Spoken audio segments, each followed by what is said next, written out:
ঘানার সর্বোচ্চ সম্মানে ভূষিত হলেন প্রধানমন্ত্রী নরেন্দ্র মোদী। ভারতীয় প্রধানমন্ত্রীকে the officer of the order of the star of Ghana সম্মানে ভূষিত করলেন সে দেশের প্রেসিডেন্ট জন দ্রামানি মাহামা। এই সম্মান পেয়ে আপ্লুত মোদী সোশ্যাল মিডিয়ায় নিজের মুখেই জানালেন সেই কথা। এছাড়া এই সম্মান দুই দেশের মধ্যে বন্ধুত্বপূর্ণ সম্পর্ক এগিয়ে নিয়ে যাওয়ার ক্ষেত্রে তার দায়িত্ব বাড়িয়ে দিল বলেই উল্লেখ নামোর। ব্রাজিলের রিও ডি জেনেরোতে ব্রিক্স সম্মেলনে যোগ দেওয়ার কথা মোদীর। তার আগে বুধবার ঘানায় পা দিয়েছেন তিনি।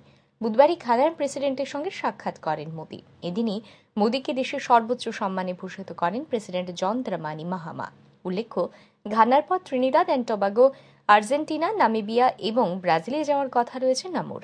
এদিনই বিশেষ সম্মান পাওয়ার পর মোদী বলেন, ঘানার সর্বোচ্চ সম্মানে ভূষিত হওয়া আমার কাছে অত্যন্ত গর্ব এবং সম্মানের বিষয়। রাষ্ট্রপতি মাহামা, ঘানার সরকার এবং ঘানার জনগণের কাছে আমি কৃতজ্ঞ। 1.4 বিলিয়ন ভারতীয় জনগণের হয়ে আমি এই সম্মান গ্রহণ করছি।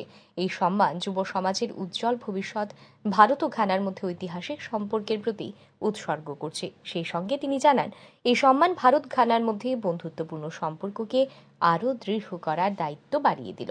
শুধু তাই নয়, সবশেষে সর্বদা ঘানার পাশে থাকার আশ্বাস দেন মোদী। ব্যুরো রিপোর্ট, আর ই নিউজ।